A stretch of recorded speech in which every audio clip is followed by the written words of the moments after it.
Hello, everyone, and welcome to Molehill Mountain, episode 351. Andrew here. So, Scott Pilgrim. I saw the movie when it came out over 10 years ago. It's like 2010 or something like that. And, yeah, I liked it. I thought it was fun. Subsequently, at some point, I read the first maybe trade paperback for the Scott Pilgrim written series. Oh, Ryan, I haven't seen you around in a while. Hello. Did I treat myself to any gaming deals on Black Friday? I did not. I didn't really see anything that I wanted that was at a great price. So, no.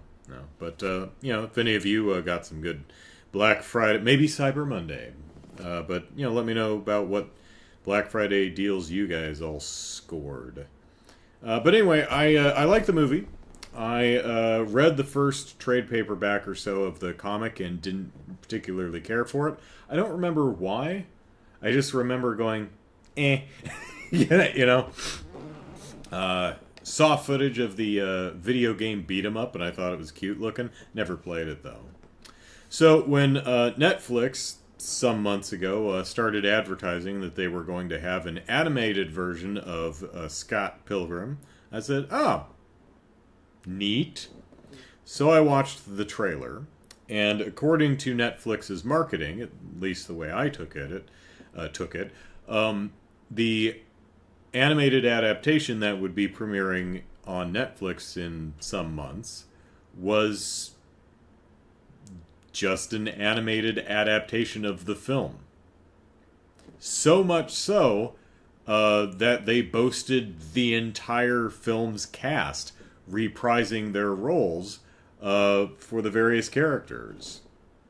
So, Mary Elizabeth Winstead and everyone else. Brandon Ruth is in there somewhere. Lots of people in that film. So I said, oh, well, I already saw the movie, so no need to watch the animated show, because I've seen it. And I didn't watch it. And this thing came out like 3 weeks ago, something like that. But then I started seeing some rumblings online from people very angry that the show betrayed them. So I ignored that crap, and I saw some articles on various entertainment websites that said that, oh, the show is not a direct adaptation of the film, it's actually doing something different. I can probably guess exactly what it's doing different based on, one, the knowledge that it's at least in part mimicking. It makes you want to think it's following the movie before it does something different. So I can pretty well guess what it does different to branch off into its own thing. And two, it pissed off a bunch of whiny little man babies. And I could take a pretty good guess as to what pissed off the whiny little man babies. Which, to be clear, if you don't like the show, doesn't mean you're a whiny man baby. If you actually didn't think the twist was fun or didn't think that it worked, that in and of itself doesn't make you a whiny little man baby. I'm referring specifically to the whiny little man babies online who are just bitching about how, women shouldn't have lead roles. This is for a man. I don't like women being in my entertainment. They scare me. So, but anyway, I watched the Netflix version, and yeah, I liked it. Is it different? Yes. Does it take a completely different course? Yes. But that's what I like about it. It's not the same thing I already saw.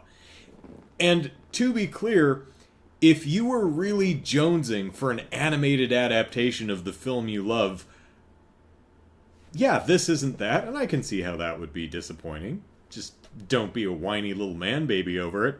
And to be clear, I saw no women complaining about this. So, Lindy says, I also thought it would be another animated version of the Scott Pilgrim movie and didn't bother watching it when it came out. Yeah, that's why I didn't watch it. I was like, it's the same reason I didn't bother watching, like, the new Lion King or Little Mermaid or whatever. I'm like, oh, looks like it's doing almost exactly the same thing. I'm sure there's some differences here and there.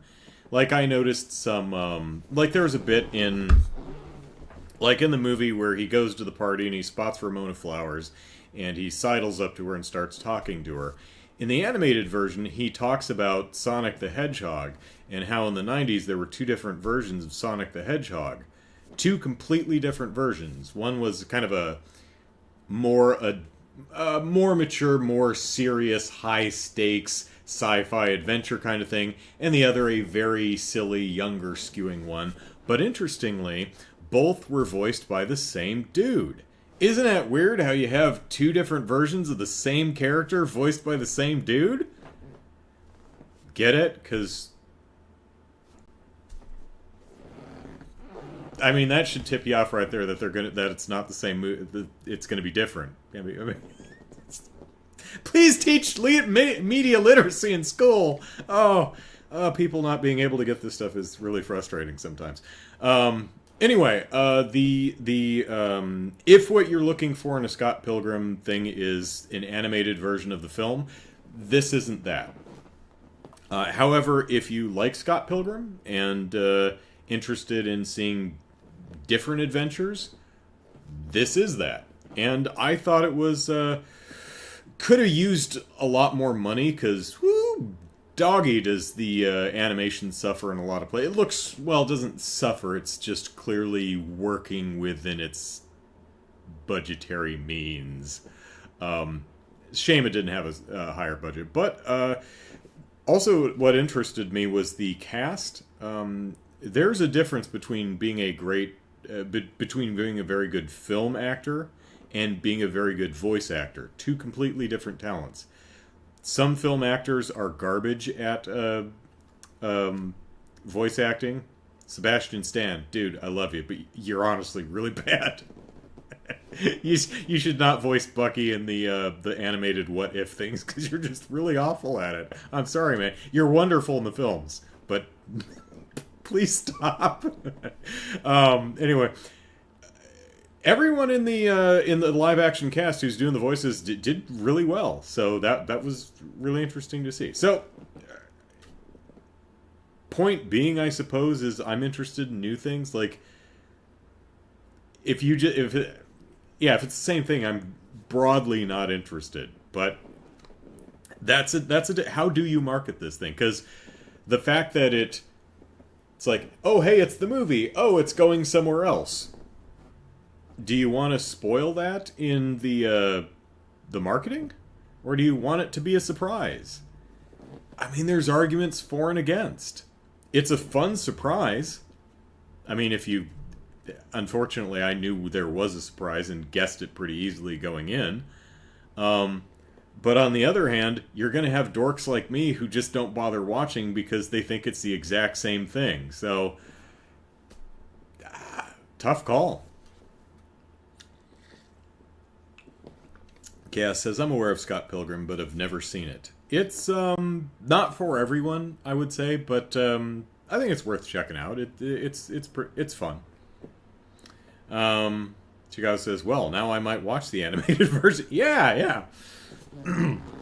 Yeah, like Lindy, had I known, had the marketing say, hey, this is Scott Pilgrim, but it's not the movie. Same voice cast, but it's a new story.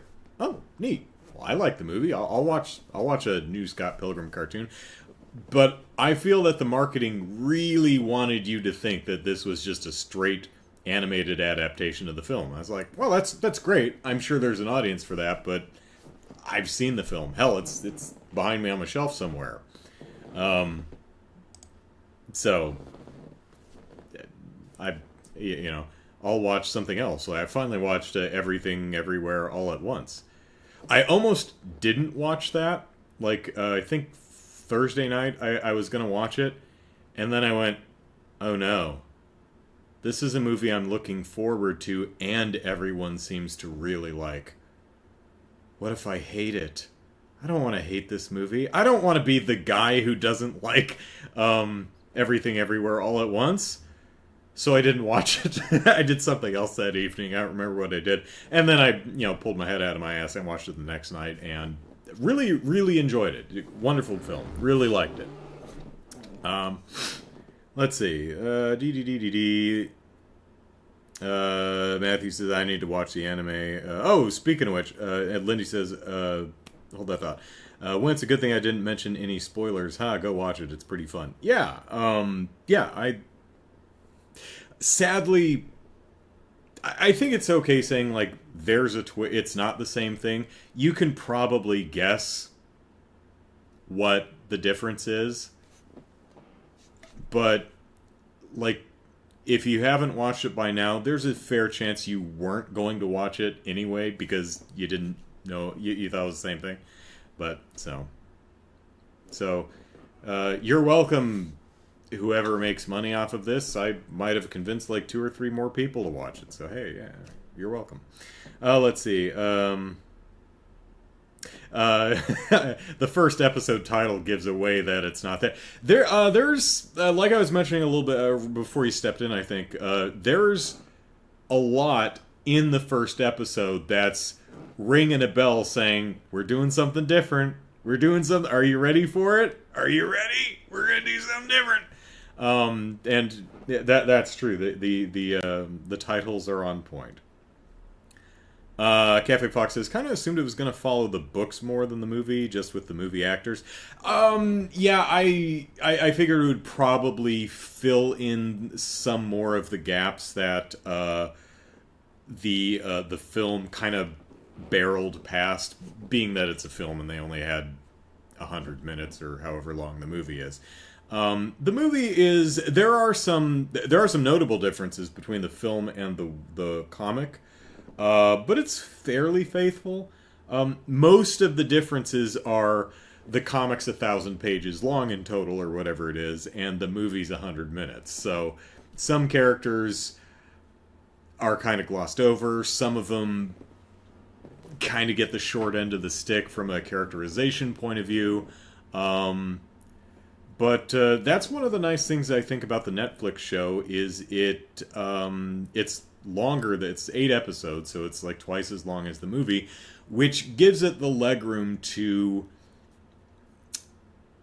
do some more with characters who were either glossed over in the film or not as fleshed out as they were in the comic. From what I read, I didn't read the whole comic because I didn't care for it. I didn't dislike it, but I was like, not for me. So, did I check out the 2 anime you recommended? Yeah, that's what I was getting at. Yes, I did.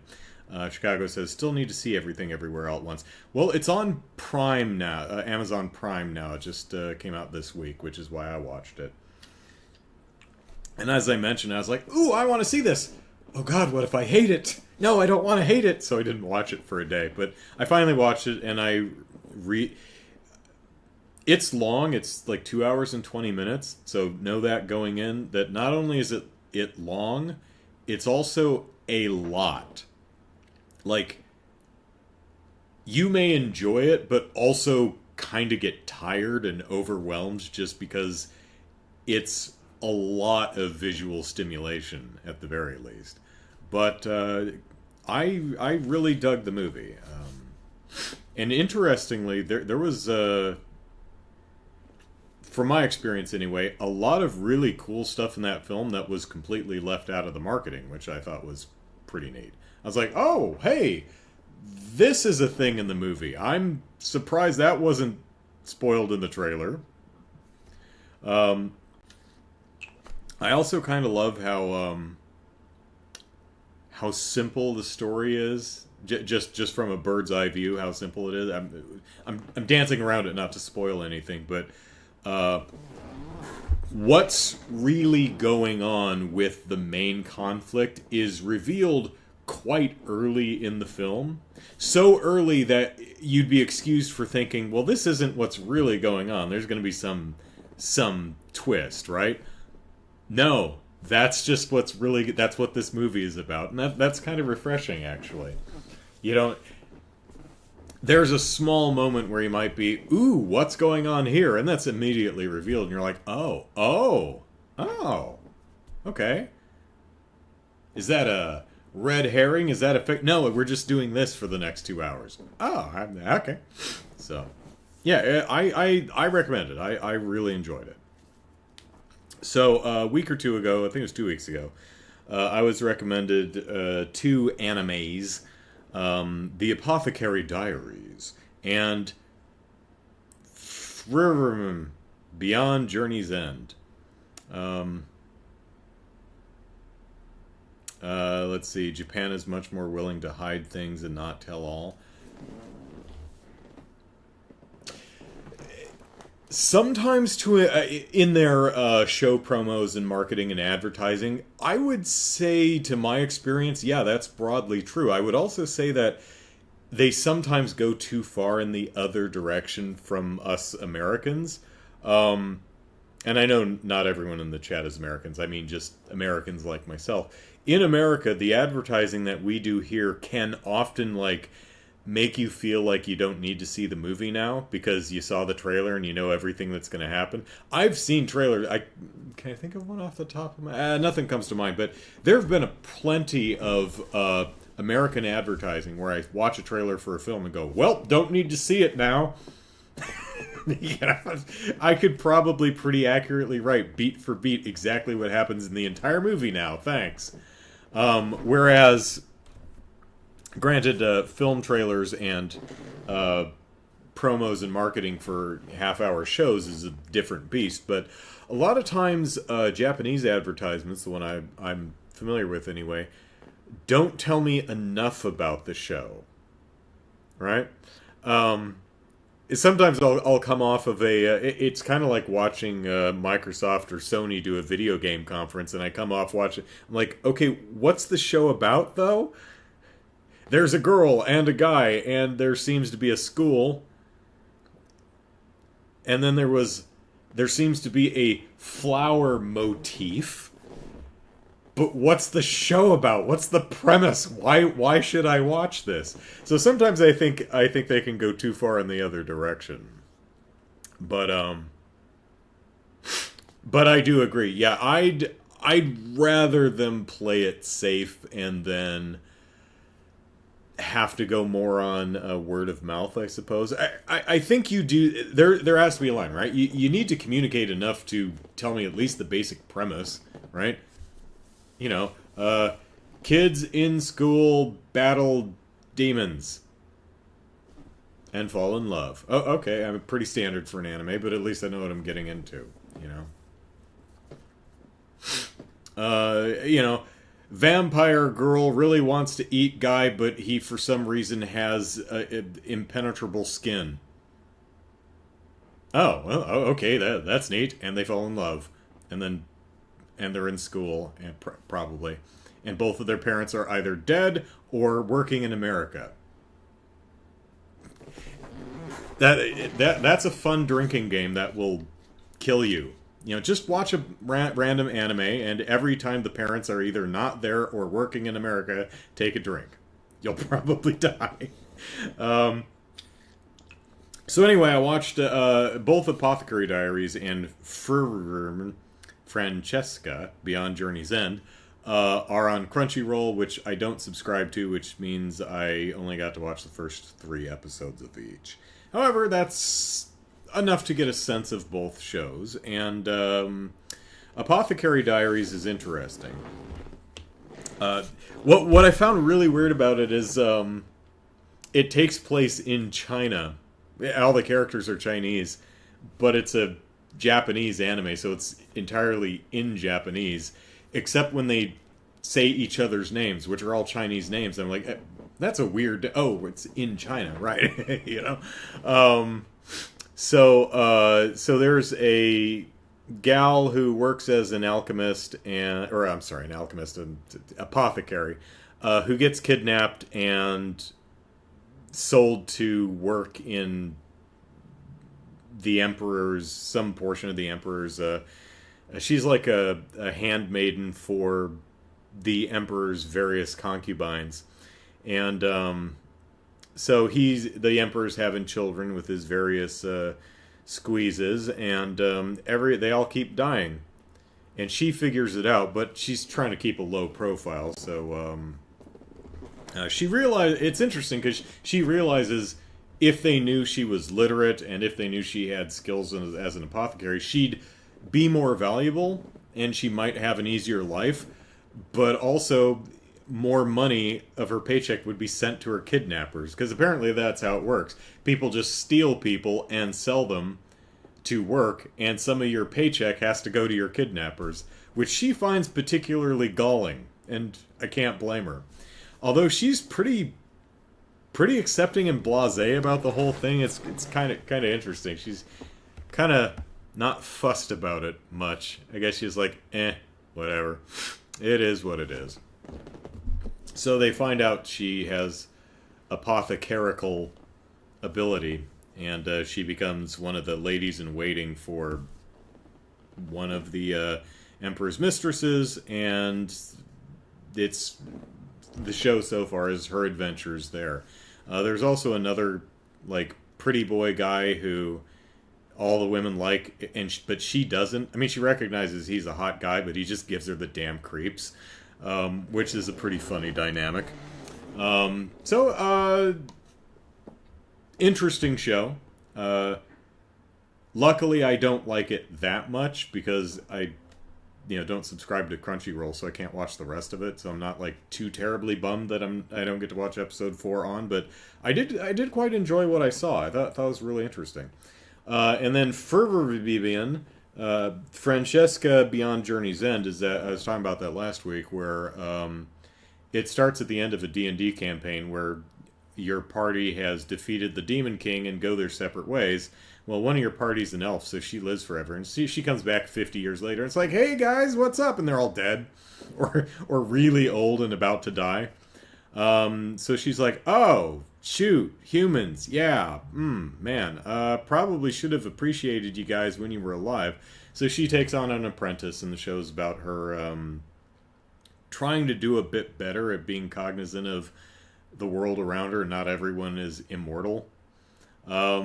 It's an interesting show. One thing that I find fun is her ward, at least in the 3 episodes I saw, gets older each time passes, so she gets older each episode, and by the time episode 3 starts, they're walking along the road and she's like taller than her. I'm like, oh hell, she grew up. So yeah, both interesting shows that if I had a subscription to Crunchyroll, I'd almost certainly continue watching them. So excellent recommendations, thank you much. Let's see, talk about Scott Pilgrim. Something else I saw on the internets, which was amusing to me, is there were some more whiny people complaining about a rumor that the Silver Surfer, whenever the Silver Surfer shows up in some future MCU movie, is going to be a lady.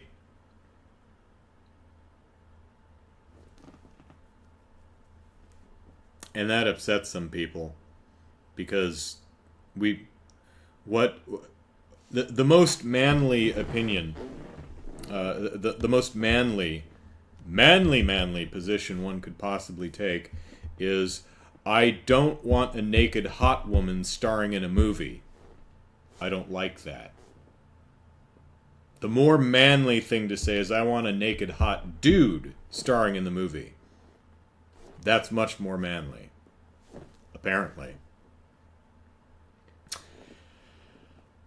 But however, whatever gender the Silver Surfer ends up being in the Fantastic Four movie, or whatever film they end up being, I don't care as long as they're naked.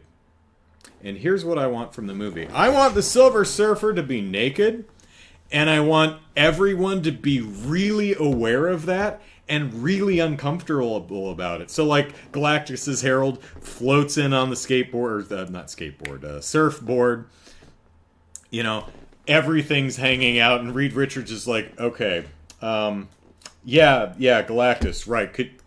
Could you please just can't concentrate with your bits. Your bits are just there. Stop it. Stop with the bits. And the whole movie's going to be like those sequence in Austin Powers where everything's just shot for something's in the foreground conveniently blocking any nudity. That would be hilarious to me. So if they want to make the movie exactly for me, then I'm not Galactus. No, Naked Galactus 2. Giant dong a swinging. But no, Naked Silver Surfer, and everyone is super cognizant and really uncomfortable with it. And it's that would please me. I would find that really, really funny. But they're not making movies for me, so A character should be the same as the source material. Is it that hard? I think there's been several different heralds, so I would imagine there's probably a female Galactus Herald riding a surfboard in the canon there somewhere. I honestly have no idea. I'm not as familiar with that character. So, that doesn't bother me as long as they're naked. I mean, they can completely change the gender. I don't care. I know some do. I don't, because I don't think the gender of the Silver Surfer informs their character at all, so it doesn't really matter. I just want them to be naked, and I want it to make Reed Richards really uncomfortable, because that's funny to me. You're taking Hanging Ten way too literally, Silver Surfer. What are we talking about here? Here's a recommendation. Grandia's on the or free if you previously purchased on the PS3. Okay. So, yep. But anyway, that however the Fantastic Four or the Silver Surfer ends up in some future movie, be it explicitly male, or well, probably not explicitly, but male or female or androgynous, which definitely might help if they're going to be naked and they want it to be PG-13. Maybe they'll go that route. Who the hell knows? All of it's rumor at this point anyway, so me personally, I'm like, I'll wait to see what they do, and if it ends up working, great. If not, oh well. Kind of like, there's been, 30-some MCU movies so far? Most of them I've been pretty tickled with. Some of them I have not. And that's a bummer, but, there'll be another. If they make the Silver Surfer movie and it's garbage, oh well, there'll be another. Speaking of Marvel stuff, the Marvels is finally not double featuring with itself at the drive-in, so I'm planning on going to see that probably Tuesday night or something like that. So looking forward to that. That looks fun. I hear there are cats in it. There were cats in Captain Marvel. Well, there was a cat in Captain Marvel, but according to the previews, there are multiple cats in this movie, which means it's definitely going to be better. That's just math. Captain Marvel, one cat. I enjoyed the movie. The Marvels, multiple cats. I think I'm really going to enjoy this movie. And I hear there's singing and dancing at some point, and I like singing and dancing, so in fact, I think the Rogers the musical that they did at the end of Hawkeye, that's one of my favorite things throughout the entire MCU. I really hope they just do a full musical at some point. I like musicals. I like silly superhero stuff. So you make a silly superhero musical, dude, I am there. So, that's me. Let's see. Jared says, I don't like making a character the opposite gender, usually female, just to do so. It's not always just to do so, but I think the reason to do it is a valid one.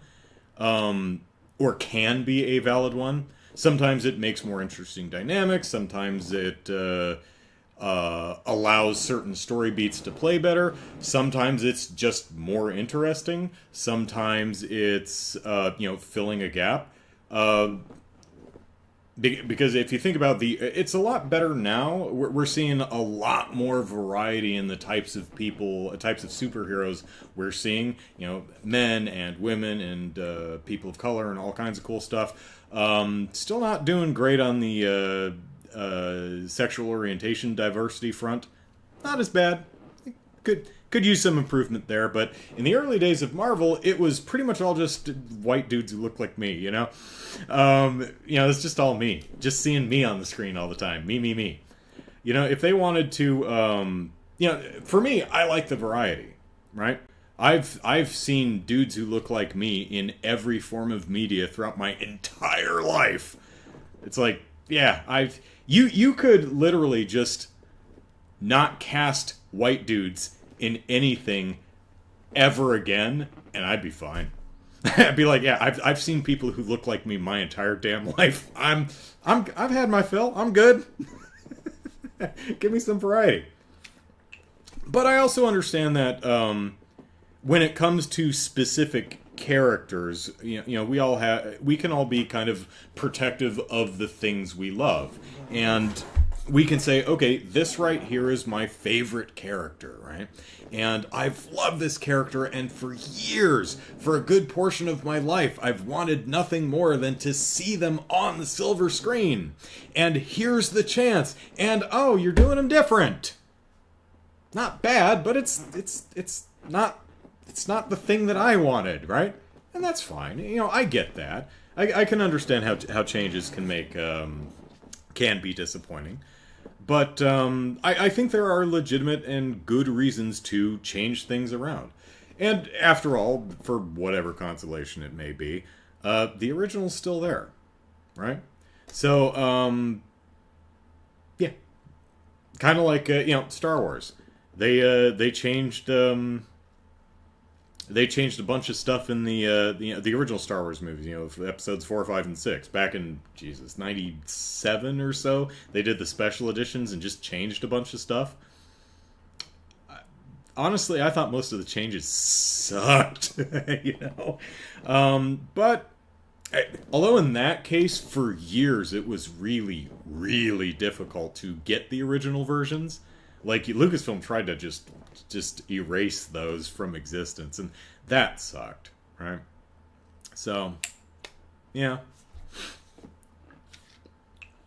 But, we still have no idea what they're doing with Silver Surfer, if anything. That's all rumors, so it's not really worth getting up in arms about, Although I do think it would be, for me, make Silver Surfer a dude or a dudette. Doesn't matter to me. Granted, Silver Surfer is not a favorite character of mine, so my opinion doesn't mean as much as the fans would. But I do say that you have to they have to be silver, and they have to surf. I personally don't think the gender for that specific character is important, but I do think the silver and the surfer bits are, right? That seems pretty important. Gotta be, the Silver Surfer has to be silver, and the Silver Surfer has to surf. And I will complain if the Silver Surfer is not silver and doesn't surf, and isn't naked and making everyone uncomfortable. I have spoken. So, let's see. Originally poor work in designs. Yeah, okay, we're talking about the Grandia, right? Work in design, voice acting, Grandia. We're talking about Grandia. Okay, cool. So, now that we're done talking about the Silver Surfer's naughty bits, let's talk about Invincible! Invincible! So, some years ago, I did a series of videos on my YouTube channel called 30 Days of Comics, where I subscribed to, I think, Comixology 30-day free trial. And every day I read whatever was available of a certain comic run, and I reviewed it. One of the things I reviewed, was Invincible. And this was prior to the not Netflix, Amazon Prime. Prior to the Amazon show even being announced, let alone coming out. So I read the first, I don't know, 4 issues, whatever was available on Comixology, and I didn't like it very much. I thought it had some pretty strong design aesthetic. I thought it had some interesting world building, but I didn't really care for the book. And I think the biggest problem I had with it at the time is none of the characters in the book really seemed affected by anything that was going on around them. And part of that was the meta joke, right? Part of that is like Nolan, for example, is so powerful that, where's Dad? Oh, he's off fighting a giant lizard in Tokyo or something like that. He's like, oh well, I hope he brings me back a souvenir. It's like, hey honey, you've been missing for 6 months. Where are you? Oh, I got sucked into a portal to another dimension and had to fight my way out. I'm gonna take a shower. Okay. The joke is that this stuff is so routine, it's hardly worth raising an eyebrow at. The problem, for me at least, came in is that nothing at least in those first 4 issues or so, nothing affects any of these characters. Like, I think that there's something about his Mark's the kid, the protagonist, like his schoolmates are blowing up, are being kidnapped and turned into bombs and blowing up, and he just doesn't really seem to care. And as I pointed out in my video review, if the characters don't care, I find it hard to care either. So I didn't really bother with Invincible. Some years later, the show came out. And I watched the first season when it came out 2 years ago, something like that. And I thought it was quite good. I really quite enjoyed it. I said, "Oh wow, this is really working for me." So fairly recent. So I've been reading through the Invincible comic, and I'm past where they are in season 2 currently. And what I find so very interesting is that I think the comic is actually bad. I don't think it's very good. I think it just face plants when it comes to characterization for the most part. Not in all circumstances, but broadly, characterization and story structure. I still enjoy the design aesthetic for the most part. It gets a little...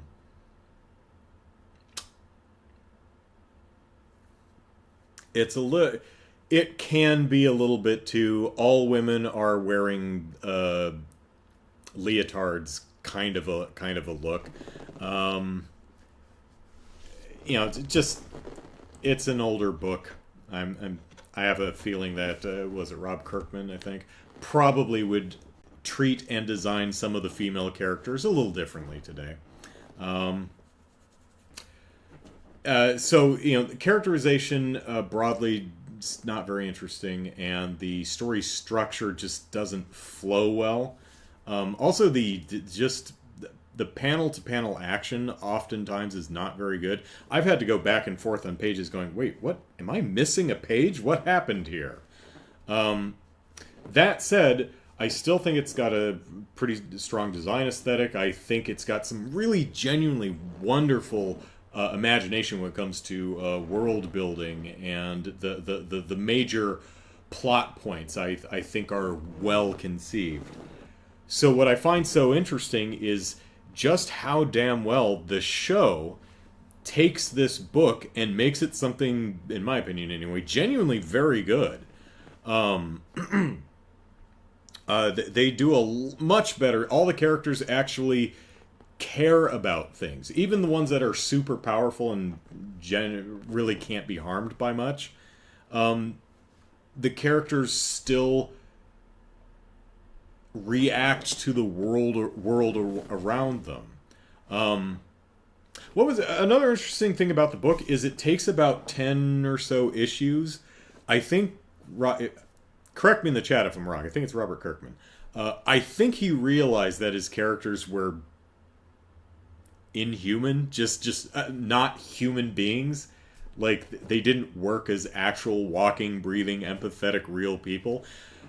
Because that there's a change that happens right around like issue 10 or so, where it feels like it's like, oh man, these characters kind of suck. Let me massage that a bit, and it does get better in a lot of cases. So, but the show just does a really wonderful job of just mixing things up and taking the major beats of the story and putting them together in a proper narrative order that's digestible and effective and communicates the tone and the point that they want. So, and I don't mean to crap on Rob Kirkman, but I don't think the book is very narratively very good. So it's really a pleasant surprise watching how they were able to take a pretty rough source material and cut out the bits they don't need, add in some more bits, move bits around, and get something genuinely entertaining and positively affecting. So kudos to, and I'm sure Robert Kirkman's probably producing this, so he probably has a hand in it too. So good job on the creative team. I think they're doing a really nice job with the Invincible show. So, yay.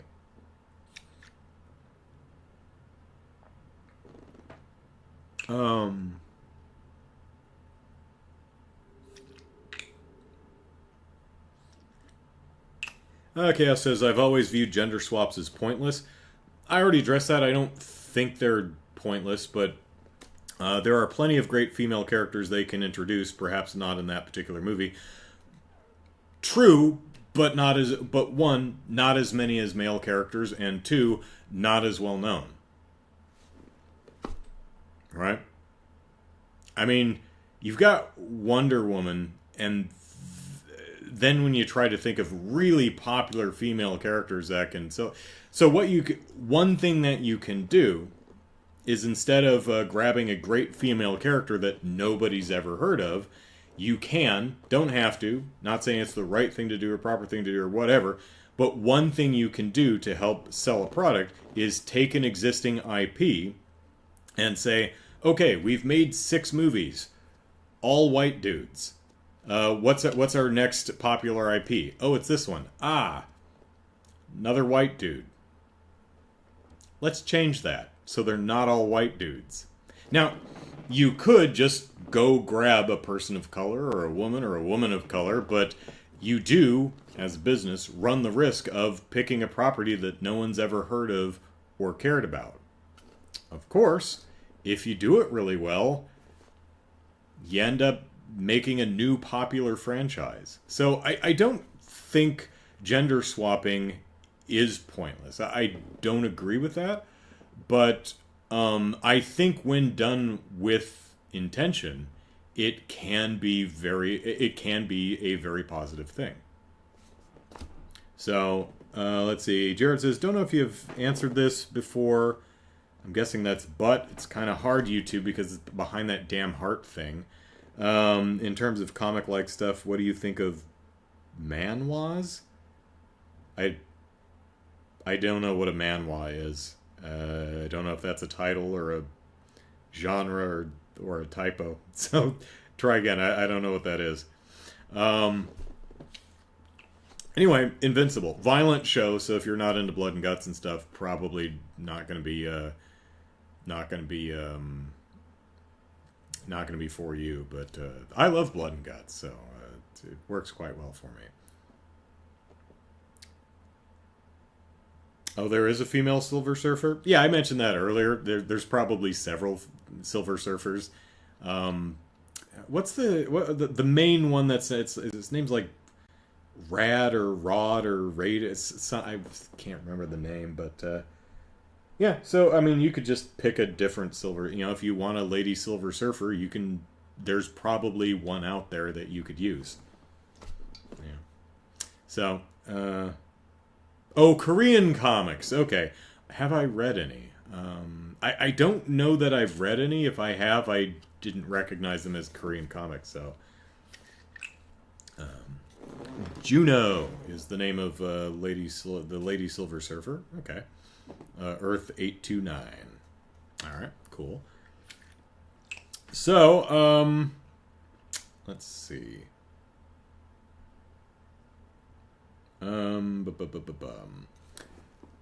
YouTube. YouTube has been desperately trying to expand my horizons. It must think that I'm a very boring person who only watches cat videos or something. It's not untrue. But, so YouTube in the last 2 weeks has been on a tear, just desperately trying to get me to watch something new. And it's done this by, I guess, picking a topic at random, gathering up a bunch of those videos and stuffing them all in my recommends at the same time. Because for the past 2 weeks, my recommends have been inundated with a rather eclectic variety of different types of videos that I've never watched before. And I'm wondering, is it random, or is there something in the algorithm that thinks, you know what Andrew needs? Andrew's probably really interested in OB-GYN videos. So, like a week and a half ago, I had just a bunch of OB-GYN videos littering my recommends. Which, no problem. It's not content I have a problem with, and I'm into healthcare and medical science, so I'm sure many of them were interesting, but I'm like, what's with all the OB-GYN stuff? I'm certainly, again, I'm not offended, I'm not bothered, I'm just, why? Why is 40% of my recommends all this? Huh. Weird. And then it was asexual stuff, just a bunch of content from asexual creators talking about what it means to be ace, different how different aces are, different people, different aces' views on sexuality, things like that. I'm like, cool. Valuable content. I'm sure people get a lot of use out of, and some of it's rather fascinating, I'm sure. But it's, again, kind of random. Not sure where that came from. Then I got a bunch of Korean dance videos, and again, I like dance, but these seemed rather butt focused. And I still, for some reason, there's one specific video that's 4 Korean gals in brightly colored undies, 3 of them sticking their butts at the camera, and I don't know why that video is... I'm sure it's a great song, I'm sure they dance well, but I don't know why this video keeps showing up in my recommends. And then after that, it was a bunch of German pole dancing contest videos. And again, pole dancing is cool. That's some extreme athleticism, and it's really cool. But I'm like, why? I'm just interested in why. Where are you getting this stuff? What am I clicking on, or what am I saying as you listen in, or something? What is driving the algorithm to push this specific content? And then I got a bunch of theist videos with a focus on a format that I was heretofore unaware of, questions for atheists. I got a bunch of those. Just a bunch of different videos titled something along the lines of X number of questions for atheists. And I thought about that, I'm like, actually, I'm kind of curious now. What the hell would you even ask atheists as a general broad group? That's weird, right? I mean, that's just such a broad and varied grouping of peoples. What kind of questions you would... I mean, to me, that's like questions for brunettes. I mean, okay, but what would you be asking? I mean, when you get beyond hair color, you're just going to have hugely different answers from different people. But as with the rest of the weird stuff in my recommends, I just shrugged. And today, it's Five Nights at Freddy's. Oh my god. Almost my damn recommends are wall-to-wall Five Nights at Freddy's stuff now. I don't know why. I haven't seen the movie. I wouldn't mind seeing the movie. I played the first game. I thought it was okay. I think the characters have a pretty cool design aesthetic. Yeah, I'll see the movie when it comes out on whatever the hell it comes out on. Actually, I think it's already streaming on Peacock, which I don't have, so it's probably going to be a while before I can see it. And The Marvels isn't double featuring with Five Nights at Freddy's. It's double featuring with something else. The Wish or something? Don't even know what that is, but it's a cartoon, so yeah, I like cartoons.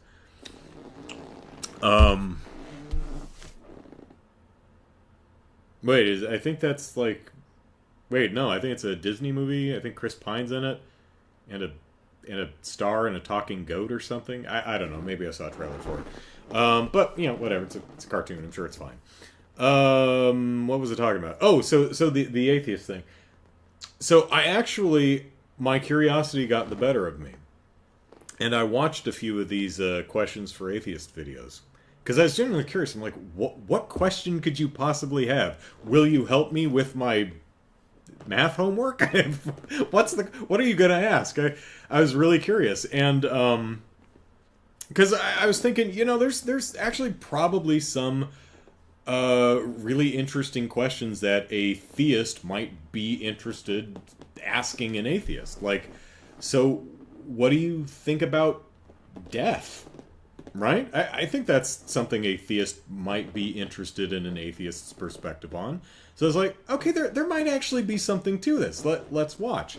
So I watched, I think, 4 of them, and I gotta say, I am disappointed. Maybe I just picked the wrong ones, but each one seemed to me, at least, to have... the questions were all posed with no semblance of genuine curiosity in what the answer might be, was my takeaway. All the ones that I watched, anyway, seemed to be presented in bad faith, and I found that really disappointing. Like, one of them, for example, was a series of questions. It was a gotcha question, right? It's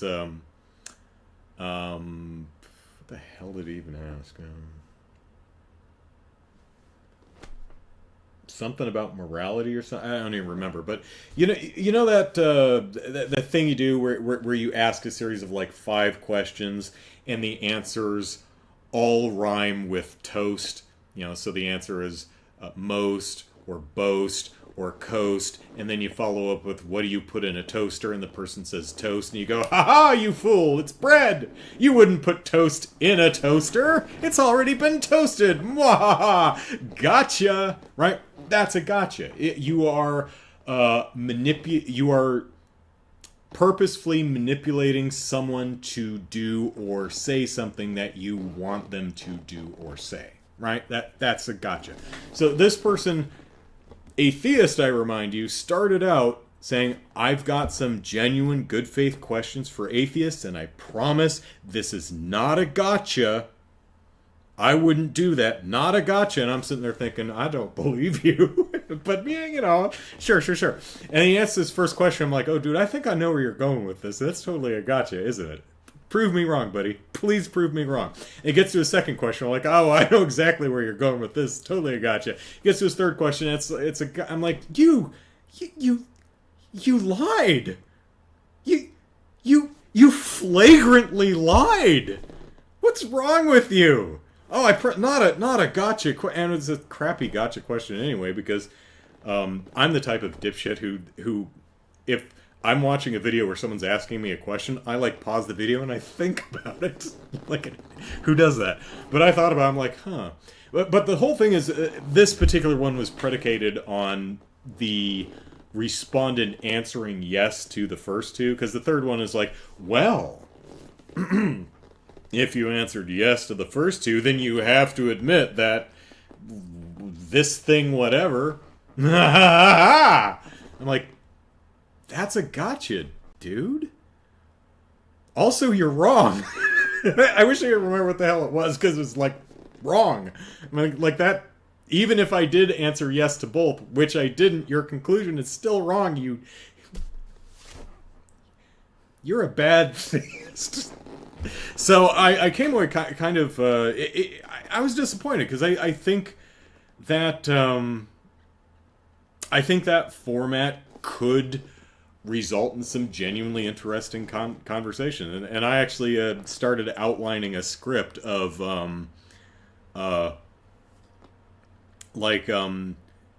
good faith questions a theist might ask an atheist, and what my responses would be, which of course would be probably very different depending on from other atheists, just depending on who the hell you ask the question. But I don't know if I'll do that video. I think it's kind of interesting, but I worry that since the questions are ones I made up, I don't know if it works. I don't know if a given theist might view that as like a straw man. Like, well, no theist asked you that, harumph.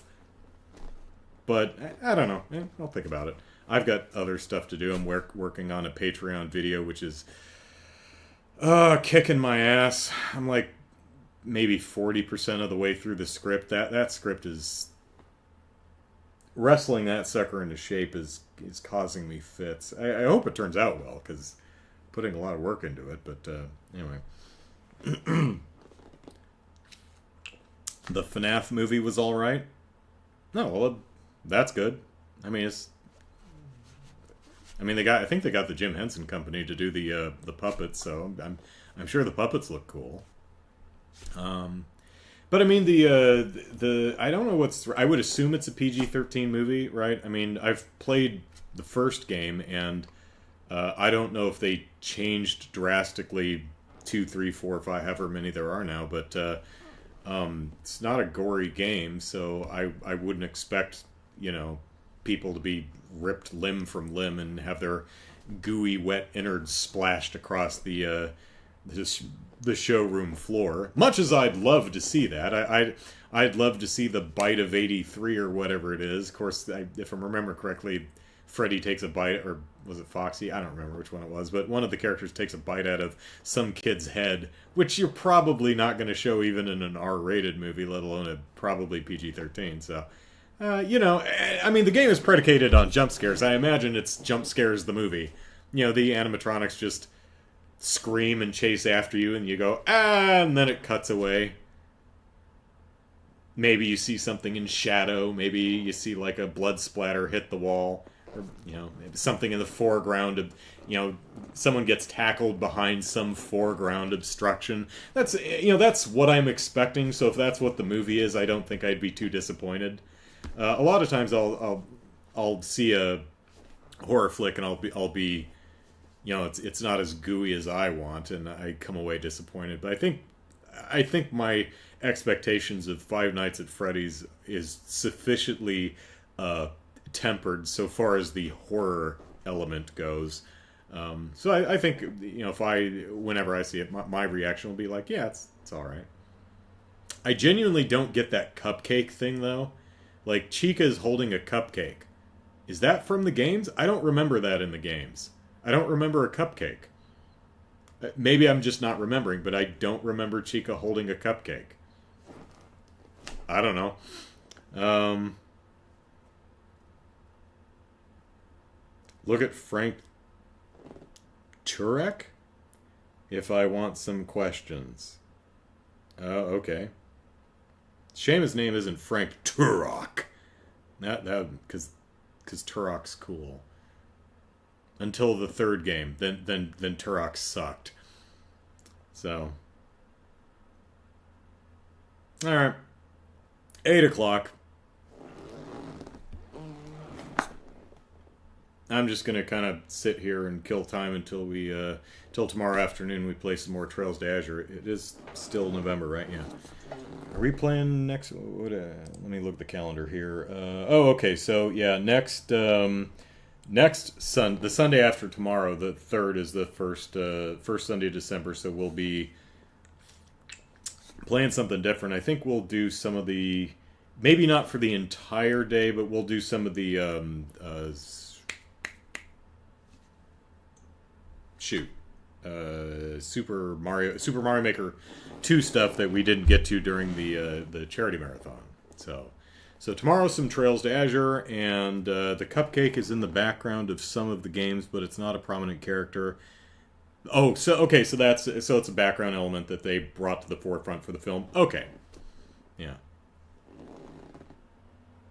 Oh, Lindy, yeah. Whatever happened to you watching all the DC and Marvel movies? Yeah, I spent over a year.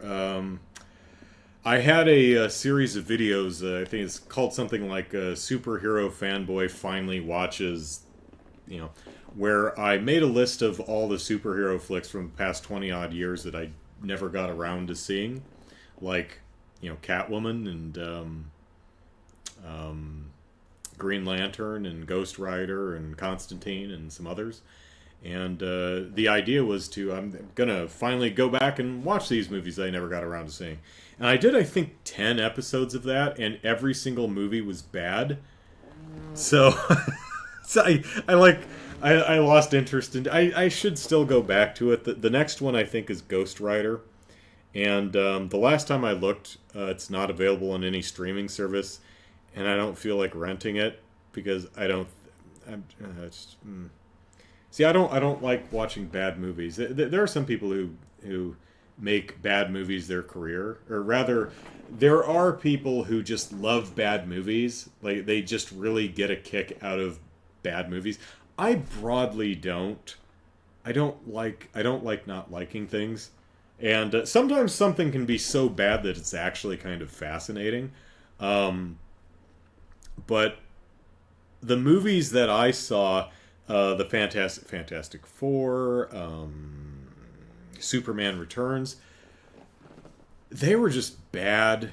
All of them were bad, and they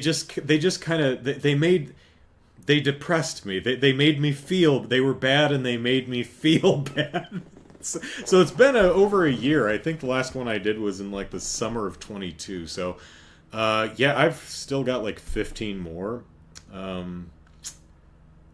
Oh God, let me pull up the list and see what's ahead. Videos. Let's see. Superhero movies. Where's the list?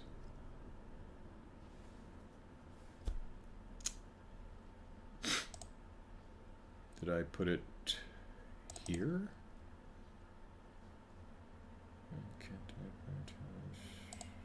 Oh yeah, okay, it's here. Let's see. Ghost Rider's next, then Fantastic Four: Rise of the Silver Surfer, The Spirit, X-Men Origins Wolverine, Jonah Hex, Ghost Rider: Spirit of Vengeance, Green Lantern, The Dark Knight Rises. I actually saw the first 7 hours of The Dark Knight Rises, and then I fell asleep. So I saw I forget where I was. I think I was like in a waiting room for like a doctor's office or dentist visit or something like that, and I watched The Dark Knight Rises up to the point where he is in a dark place fighting Bane, and I think I fell asleep at that point. Because the movie's boring. Let's see. The Wolverine, X-Men Days of Future Past, Fan 4-Stick, Batman and Superman Dawn of Justice, or Batman v Superman Dawn of Justice, X-Men Apocalypse, Suicide Squad, the David Ayer one, Justice League, I suppose the original and the Snyder recut, X-Men Dark Phoenix, Joker, The New Mutants, Wonder Woman 1984, and Morbius. Probably going to have to add, what's that new Sony one? Kraven the Hunter. Yeah, I have no interest in, so that's probably going on the list. I just do not care. That looks terrible. He was bitten by a radioactive lion or something. I don't know. Anyway, yeah, I'll probably get back to that eventually. The gem review. I actually read and recorded reviews for 9 issues today, so and I'm not done yet. Still, I think. So I'm up through Infinity. I think there's then the Dimension arc is next. I think that's 4 issues, and then the epilogue. So I'm almost done, but I'm gonna spend the next couple of weeks editing all that crap. So, yeah. Lindy says, "You look so tortured just reading that list." Yeah. All right, so that's it for tonight. Thanks for hanging out with me. I hope you had fun. Tomorrow, noon o'clock, we'll get back to Trails to Azure and visit all of our bestest buddies throughout Crossbell. We've still got to go to both gates and Armorica Village and go back to the training academy, the police academy. See if anyone. It's probably not that many people over there, but we should. If we're allowed to go over there, we'll check it out. So lots more people to talk to. Talking to people, the game. And I generally don't care for visual novels. Weird. So, all right. Take care, everyone. Have a good night, and hope to see you tomorrow for the Sunday stream. Bye-bye.